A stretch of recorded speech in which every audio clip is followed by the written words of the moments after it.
নমস্কার বন্ধুরা, সাধারণ রান্নায় সবাইকে স্বাগত। আজকে আমি তোমাদের সাথে শেয়ার করব একটা অন্যরকম রেসিপি, ঝিঙে বাটা। ঝিঙে তো অনেক রকমেরই খেয়েছো, ঝিঙে বাটা কে কে খেয়েছো জানাবে। আমি আজকে ঝিঙে বাটার জন্য ঝিঙে নিয়ে নিয়েছি কেটে, কাটাটা দেখালাম না, ভিডিওটা বড় হয়ে যাবে বলে। ঝিঙে কেটে নিয়েছি, কয়েক কোয়া রসুন নিয়েছি, লাল মানে পাকা লঙ্কা নিয়েছি, কাঁচা লঙ্কাই পাকাটা নিয়েছি, আর হচ্ছে পেঁয়াজ নিয়েছি।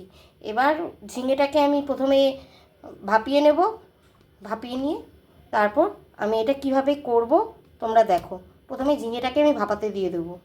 বাটির মধ্যে জল নিয়ে নিয়েছি, এবার ঝিঙেগুলো এর মধ্যে দিয়ে দেবো। আমার ঝিঙেটা ভাপানো হয়ে গেছে, এবার এটাকে মিক্সিং জারে ঢেলে দেবো।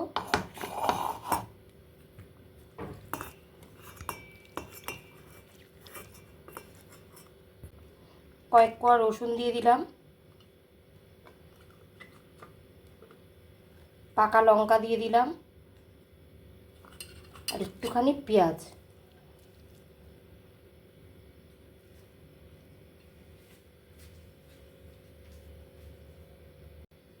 অল্প করে কালো জিরা দিয়ে এবার এটাকে পেস্ট করে নেব। আমার পেস্ট করা হয়ে গেছে। আর একটু কোচানো পেঁয়াজ রেখে দিলাম, এটা আমার লাগবে রান্নাতে। এবার গ্যাসটাকে জ্বালিয়ে নেব। এবার কড়াইতে তেল দিয়ে দেব, দুটো শুকনো লঙ্কা ফোড়ন, কালো জিরা ফোড়ন, এবার কোচানো পেঁয়াজটা দিয়ে দেব। পেঁয়াজটাকে একটু ভাজা ভাজা করব।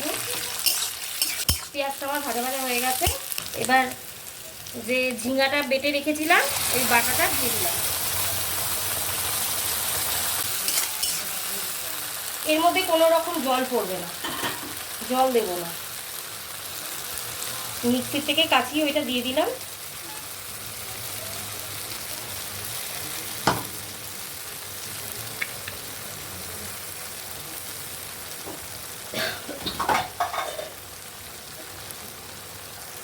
আমি সব এক এক করে দিয়ে দেবো। হলুদ গুঁড়ো,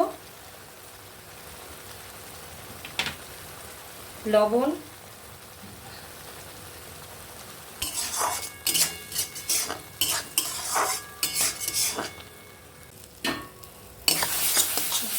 ভালো করে নেড়ে নেব। নাড়াটা হয়ে গেছে।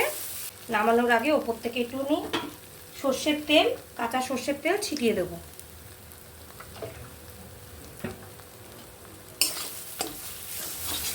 এবার আমি এটাকে নামিয়ে নেব। আমার বাটাটা কমপ্লিট, ঝিঙে বাটা। তোমাদের যদি এটা ভালো লেগে থাকে লাইক শেয়ার কমেন্ট করো, আর যারা ইউটিউব থেকে দেখবে তারা সাবস্ক্রাইব আর লাইক করো প্লিজ। আর পরের ভিডিও নিয়ে চলে আসবো। আজকের মতন টাটা।